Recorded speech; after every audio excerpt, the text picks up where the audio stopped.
simulan na natin ang ika-42 istorya. At habang si Aaron ay nakatingala sa nakatayong si Baron Dawson sa itaas ng Koloseo. Pasigaw nitong nasambit na 2 taon na ang nakakaraan, ang babaeng anak nito ay pinatay ni Morgan. At dagdag pa nito, bilang bayad sa pagtikom ng kanyang bibig, nakuha nito ang teritoryo ng Vered. Kung saan habang si Aaron ay patuloy na nakamasid kay Baron Dawson, natanong niya kung ito ba ay totoo. At dahil sa mga nasambit ni Aaron, ito ay labis na ikinabigla at ikinabahala ng Count. At habang patuloy na nakatayo si Baron Dawson at nakamasid sa kanya ang mga tao sa Koloseo, naiiyak nitong nasambit na siya ay isang hangal na ama. Ito ay dahil 2 taon na ang nakakaraan, ang kanyang pinakamamahal na anak ay pinatay ng isang tao sa kagubatan. Kung saan nakadilat pa rin ang kanyang mga mata at ang kanyang ibabang bahagi ay nababalot ng dugo. At habang ang Baron ay nakatayo at nanginginig sa galit, dagdag pa nito, na ang nasa loob ng kamay ng kanyang babaeng anak ay isang gintong butones. At ang gintong butones na ito ay mayroong simbolo ng pamilya ng Count na nakaukit dito. Kung saan dahil sa nasambit ng Baron, ito ay labis na ikinabigla ng mga taong nanunood. At buong lakas na pasigaw na nasambit ng Baron, na dahil dito, siya ay desididong pumunta sa kastilyo ng Count. Ngunit nang siya ay makarating sa kastilyo ng mga Louvre, siya ay nahuli ni Morgan. Kung saan pinapili siya nito na maaari siyang pumunta sa kanyang ama ngayon, subalit siya ay kanyang papatayin para siya ay matahimik. O kapalit ng kanyang pagtikom ng bibig, bibigyan niya ito ng titulo ng isang noble. At habang patuloy na nanginginig ang Baron sa harap ng mga tao sa Koloseo, bigla na lang nitong iniangat ang kanyang isang kamay na hawak-hawak ang gintong butones. Kung saan buong lakas na sumigaw ang Baron na ito ay ang patunay sa lahat ng kanyang mga sinabi. At makikita natin na ang hawak ng Baron ay gintong butones na may marka ng simbolo ng Count at mayroon nitong mga bahid ng dugo. At dahil sa biglang pagpapalabas ng pruweba ng Baron, ang mga tao sa loob ng Koloseo ay napatayo sa kanilang kinauupuan. Kung saan natanong ng isang lalaki na nanunood, kung ito ba ay totoo. Habang nasambit naman ng isang lalaki, natotoo nga na bigla na lang na nakuha ni Sir Dawson ang titulo bilang isang Baron, 1 taon na ang nakakaraan. At habang hawak-hawak ng isang lalaki ang gintong butones na ipinakita ng Baron, nasambit nito na ito nga ay tunay, at ito ay pag-aari ng pamilya ng Count. Kung saan agad itong pinagkaguluhan ng lahat ng mga taong nanunood sa Koloseo, at pasigaw na nasambit ng mga ito na ito rin ay kanyang ipakita sa kanila. At habang nakamasid din dito si Leon, Irene, at Lindsay, natanong ni Leon kung ito ba ang ibig sabihin ni Aaron. At natanong din ni Lindsay kung ito ba ang ibig sabihin ng kanyang sinabi na kanilang ginawang preparasyon. At dahil sa pagpapalabas ni Baron Dawson ng patunay sa ginawang kababuyan ng kanyang anak, nabitawan ng Count ang kanyang espada at siya ay napaluhod sa lupa. Kung saan pa ulit-ulit nitong nasambit na hindi ito maaari. At makikita naman natin sa mukha ni Argus ang labis na saya, kung saan nasambit nito na ito ay nakakagulat. At siya ay napalingon kay Aaron, at agad nitong inagaw ang kanyang pansin. Kung saan natanong nito si Aaron kung paano nito nalaman ang ganitong bagay. At napayuko na lang si Aaron at may ngiti sa kanyang mukha na napabulong, na ito ay dahil sa kanya. Kung saan ito ay ipinagtaka ni Argus. Nang bigla na lang bumalik sa alaala ni Aaron, noong si Argus ay nahuli at nakulong, kung saan mayroong isang knight na nagngangalang Dawson ang bumisita sa kanya para magpahayag ng pasasalamat sa kanyang mga ginawa. At bumalik tayo sa kasalukuyan, kung saan habang patuloy na nakangiti si Aaron, nasambit nito sa kanyang isipan na ito ay dahil sinabi ito ni Argus sa kanya sa nakaraan niyang buhay. At pagkalipas ng ilang sandali, makikita natin ang paglakad papalapit ni Aaron sa nakaluhod sa lupa na Count at kanyang sundalo. At nang siya ay makalapit sa Count, nasambit nito sa kanya na tapos na dito ang lahat, kaya ang tanga na kagaya niya ay umalis sa daan. At habang patuloy na nanginginig ang Count sa lupa, nasambit nito na hindi niya ito mapapatawad. At unti-unti siyang bumangon, kung saan nasambit nito na si Argus ay nakagawa ng malaking krimen. At dagdag pa nito, na hindi lang si Argus gumawa ng pagtataksil laban sa imperyo, kundi ninakaw din ito ang buhay ng isang noble, kaya hindi niya ito mapapatawad. At pasigaw nitong nasambit sa harap ni Aaron at Argus, na ang kanilang buhay, ang buhay ng mga nobles ay mas mahalaga kaysa sa mga mahihirap. At bigla na lang nitong ipinalabas ang kanyang kulay rosas na aura. At itinutok nito ang kanyang espada papunta kay Eren. Kung saan pa sigaw nitong nasambit sa kanya na kung pumapanig siya sa isang kriminal, kinakalaban nito ang lahat ng mga nobles ng imperyo, at parang kinakalaban na din nito mismo ang emperor. Kung saan bigla na lang nitong pinakawalan ang kanyang malakas na aura papunta kay Eren. Subalit kahit na pinakawalan ng Count ang kanyang aura kay Eren, parang wala lang ito sa kanya at hindi niya ito pinansin. At nasambit ni Eren na kung ganoon, wala siyang pagpipilian kundi ang kalabanin pati ang imperyo. Kung saan dahil sa nasambit ni Eren, ito ay labis na ikinabigla ng Count. At dagdag pa ni Eren na sa mundong ito, hindi kailangan ng mga namumuno na hindi nirerespeto ang mga buhay ng kanilang mga tao. Nang bigla na lang din na ipinalabas ni Eren ang kanyang nag-aapoy na dragon aura, at nasambit nito sa Count, na syempre, ganoon din sa'yo. Kung saan makikita natin ang napakalakas na nag-aapoy na kulay asul na dragon aura ni Eren na ngayoy pinapalibutan ang Count sa kanyang kinatatayuan. At ang aura nitong naghugis na isang malaking dragon ay lumapit sa harapan ng Count, kung saan ito ay labis niyang ikinatakot. At habang si Eren ay nagpapalabas ng kanyang nag-aapoy na kulay asul na dragon aura, binunot nito sa takip ang kanyang espada na nasa kanyang baywang. At agad itong nagpakawala ng isang malakas na pag-atake papunta sa Count. Kung saan makikita natin ngayon ang kanyang sandata ay napapalibutan ng asul at kumukuryenteng aura. At ang ginawa nitong pag-atake ay para sa hawak-hawak na espada ng Count, kung saan ang ito ay kanyang matamaan ay nahati ito sa ilang piraso. At dahil dito, ito ay labis na ikinagulat at ikinatakot ng Count, kung saan siya ay napaluhod sa harapan ni Eren habang patuloy ni Eren na ipinapalabas ang kanyang dragon aura. At pagkatapos nito, si Eren ay bumalik sa paglalakad at binawi nito ang kanyang ipinalabas na aura. At habang siya ay naglalakad, nasambit nito sa Count, na ang kanyang buhay ay walang halaga. Kung saan habang papalayo si Eren sa Count, wala nang may nagawa ang mga sundalo ng Count kundi ang mapatingin na lang sa kanya. At dahil sa mga pangyayari ay napatingin din sa kanya si Argus, kung saan agad din itong sinundan si Eren. At nasambit nito sa kanya na napakaganda ng kanyang ginawang talumpati, kung saan si Eren ay napalingon sa kanya. At nasambit ni Eren na ito ay dahil si Argus ay kailangan nila at ng mundo. Kung saan dahil sa nasambit ni Eren, si Argus ay bigla na lang natigilan habang naglalakad. At pagkalipas ng ilang sandali, kaagad na pumunta si Argus sa tabi ni Eren at nasambit nito sa kanya, na wala siyang pakialam kung siya ay isang duke o hindi. At dagdag pa nito na hindi niya rin ito kilala, subalit nakangiti nitong nasambit na wala siyang pagpipilian kundi ang makinig sa kanyang lord. At dahil sa mga sinabi ni Argus, si Eren ay napangiti din pabalik sa kanya. Kung saan agad din siyang tinapik ni Argus sa kanyang likod. At makikita natin na nakaakbay si Argus kay Eren habang ang mga ito ay papalapit sa grupo ng mga Pendragon. At dahil sa nakikita ng grupo, nasambit ni Irene na napakaganda ng kanilang ipinapakitang sandali. At agad namang sumang-ayon si Lindsay at nasambit nito na sila ay parang matalik na magkaibigan na kilala ang isa't isa ng mahabang panahon. Kung saan makikita natin na parang inaakbayan ni Argus ang dating katauhan ni Eren sa dati niyang buhay na si Raven.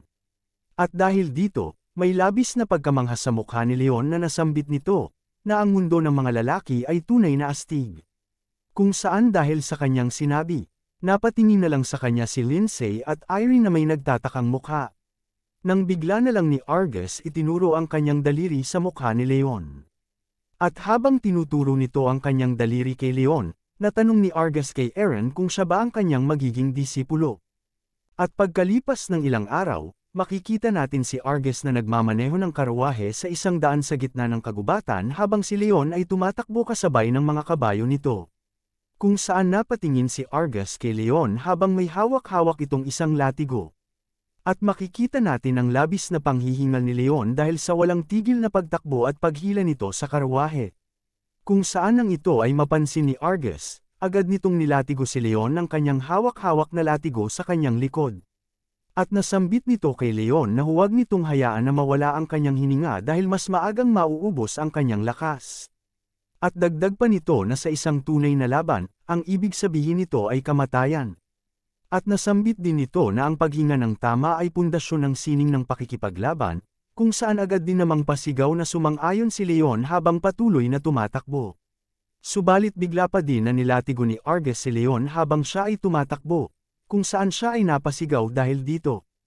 At habang nasa loob ng karawahe si Eren, Lindsay at Irene, maririnig natin si Argus na nagsasabi kay Leon na ang tamang sagot ay yes sir, kung saan agad din naman itong sinambit ni Leon.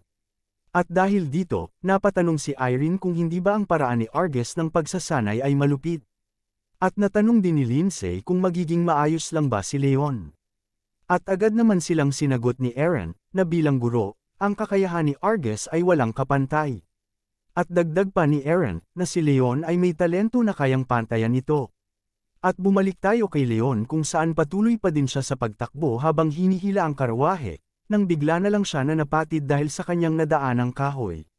Kung saan dahil sa pagkakapatid nito sa kahoy, siya ay natumba sa lupa. Subalit parang wala lang ito kay Argus. At kanyang nasambit na ito ay dahil si Leon ay hindi nakapokus. At dagdag pa nito na sa digmaan, ito din ay nangangahulugan ng kamatayan. At habang patuloy na kinakaladkad si Leon sa lupa ng mga kabayo, nasambit ni Argus kay Leon na kung sila ay makakarating sa Imperial Capital, siya ay magsasanay laban sa mga totoong kalaban. Kaya pagdating ng oras, kailangan nitong iukit ang mga fundamental sa kanyang katawan. At habang nagpapalabas si Argus ng nakakatakot na titig kay Leon, nasambit nito na ayon sa sinabi ng kanilang Lord, mayroon siyang 3 buwan para sanayin si Leon hanggang kamatayan. Kung saan habang naiiyak at patuloy na kinakaladkad si Leon sa lupa, nasambit na lang nito ang salitang yes sir. At dahil napapansin ng tatlo ang mga kaganapan sa labas ng karwahe, napaisip sila na ito ay sobrang malupit. At pumunta naman tayo sa teritoryo ng Pendragon sa loob ng kastilyo ng Conrad. Kung saan makikita natin ang labis na pagkabigla ni Luna. Ito ay dahil hindi siya makapaniwala sa kanyang narinig na balita, kung saan natanong nito kung si Eren ay kasangkot nga ba sa pagkamatay ng lehitimong anak ni Count Louvre, na si Morgan Louvre. At habang nakaupo sa kanyang lamesa at nilalagyan ng beer ang kanyang baso, agad namang sinagot ni Vincent si Luna na ito ay totoo. At si Eren ay pumanig sa lalaking pumatay kay Morgan sa Battle Festival. At dagdag pa nito na nagulat siya nung una, pero habang siya ay nakikinig sa nangyari, ito ay kanyang naintindihan. Ito ay dahil ang lalaki na tinatawag na Morgan ay isang tao na inaabuso ang kanyang otoridad, at inabuso nito at pinatay ang mga kabataang babae, at siya ay isang tunay na kontrabida. At ang salarin o ang pumatay naman sa kanya ay miyembro ng pamilya ng isa sa kanyang mga biktima. At nasambit nito habang nakatingin sa nag-aalalang si Luna na ang hustisya ay nasa kanilang panig. At dagdag pa ni Vincent na subalit, si Eren ay gumawa ng dahilan para kumilos ang mga puwersa na nagagalit sa pamilya ng mga Pendragon. At nasambit ni Vincent sa kanyang isipan, na tulad ng kanyang inaasahan, ang kanyang mga mata ay hindi siya niloko.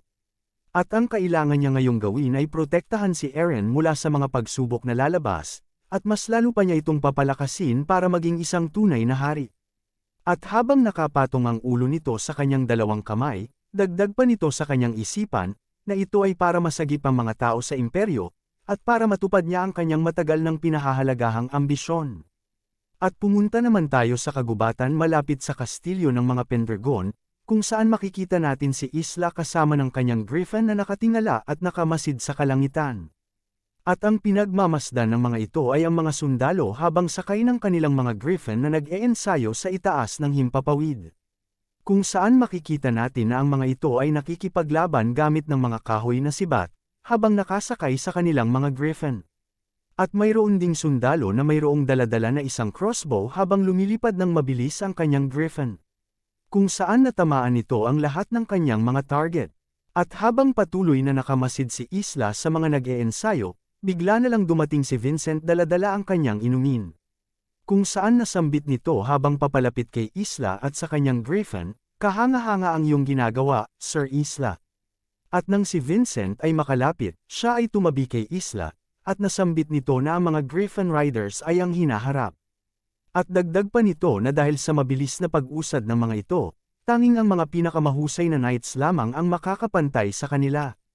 At ang paggawa ng maraming griffin riders ng ganito, nasambit ni Vincent na ibig sabihin nito, ang mga griffin ay tumatanggap ng mga wastong utos. At dagdag pa ni Vincent na dahil dito, si Isla ay isang nakakamanghang leader. Subalit sa dinami-dami ng sinabi ni Vincent, walang may naging reaksyon si Isla at nagpatuloy lang sa pagmasid sa mga nag-eensayo. At habang patuloy na nakatitig si Isla sa himpapawid, natanong siya ni Vincent kung nagawa ba nitong mahanda ang bagay. At agad naman siyang sinagot ni Isla na walang naging problema. At dahil sa sinabi ni Isla, masayang nasambit ni Vincent kay Isla na siya ay tunay na maaasahan. At dagdag pa nito na ipapamahala niya sa kanya ang estratehiya sa transportasyon. Ito ay dahil ang kanyang lakas ay kinakailangan para ito ay gumana. Subalit, muli na walang naging reaksyon si Isla at nagpatuloy lang sa pagmasid sa mga nag-eensayo sa himpapawid. Kung saan ang dalawa ay natahimik lang sa kanilang kinatatayuan ng ilang minuto. At dahil dito, habang umiinom, nagtaka si Vincent at nasambit nito sa kanyang isipan kung si Isla ba ay mayroon pa ding sama ng loob sa kanya mula noong nagbanggaan ang kanilang mga espada. At habang siya ay nakamasid kay Isla, naisip din nito na baka si Isla ay talagang tahimik lang. Kung saan habang patuloy na pinagmamasdan ni Vincent si Isla, hindi niya pa rin ito pinapansin. At pagkalipas ng ilang sandali, hinawi ni Isla ang ulo ng kanyang alagang griffin, habang patuloy pa din na hindi pinapansin si Vincent na patuloy na nakatitig sa kanya. Nang bigla na lang si Isla na nagsalita, kung saan ito ay ikinabigla ni Vincent. At habang hawak-hawak ni Isla ang kanyang griffin, natanong nito si Vincent kung alam niya ba kung saan si Sol pumunta. Kung saan napatingin sa kanya si Vincent. At pagkalipas ng ilang sandali, habang umiinom, nasambit nito na gaya ng sinabi ng kanilang Lord, umaalis lang ito sa teritoryo kung mayroon siyang kailangang ayusin na mahalagang problema. At pumunta tayo kinahapunan sa isang malaking lupain, kung saan makikita natin si Sol Drake na lumilipad sa himpapawid. Kung saan pagkalipas ng ilang sandali, siya ay agad na lumipad pababa. At makikita natin habang si Sol Drake ay lumilipad sa itaas ng lupain, mayroong mga kulay berdeng usok na lumalabas sa agwat nito. Kung saan unti-unting bumaba si Sol Drake papunta sa berdeng usok. Nang bigla na lang may sumabog na nakakabulag na kulay asul na liwanag. Kung saan ang ito ay mawala, makikita natin si Sol Drake na bumalik sa pagiging anyong tao. At habang siya ay nagmamasid sa paligid, nasambit niya sa kanyang isipan na ito ay kagaya ng nasa mga alaala ni Eren. At dagdag pa nito, ang Lobtain Prairie ay mayroong napakalaking halaga ng natutulog na mana, at maaring mayroong isang dragon vein dito. At habang patuloy na nakamasid si Sol sa nakapalibot na mana sa kanyang paligid, bigla na lang siyang may naramdaman na napakalaking presensya. Kung saan nang siya ay tumingala, nakita nito ang isang napakalaking kulay itim na dragon na papalapit sa kanya. At dahil sa biglang pagsulpot ng itim na dragon, ito ay ikinagulat ni Sol. Kung saan nasambit niya, ang itim na dragon, na si Amilhart. At habang ang itim na dragon ay nasa himpapawid, bigla na lang itong nagpalabas ng kanyang kulay lila na aura. Kung saan pagkalipas ng ilang sandali, agad siyang pinalibutan ng kanyang aura hanggang sa ito ay maging hugis bola. At pagkalipas muli ng ilang sandali, bigla na lang itong sumabog, kung saan lumabas ang napakaliwanag na ilaw. At sa liwanag na ito, may makikita tayong mga paa na unti-unting lumalabas sa aura. Kung saan pagkalipas ng ilang sandali, makikita natin ang pag-iibang anyo ng itim na dragon bilang isang lalaki na mayroong itim na buhok at mga pakpak, at mayroon din itong kulay lila na mga bato sa kanyang noo. Kung saan natanong nito si Sol, bakit ka pumunta dito? Aming Reyna.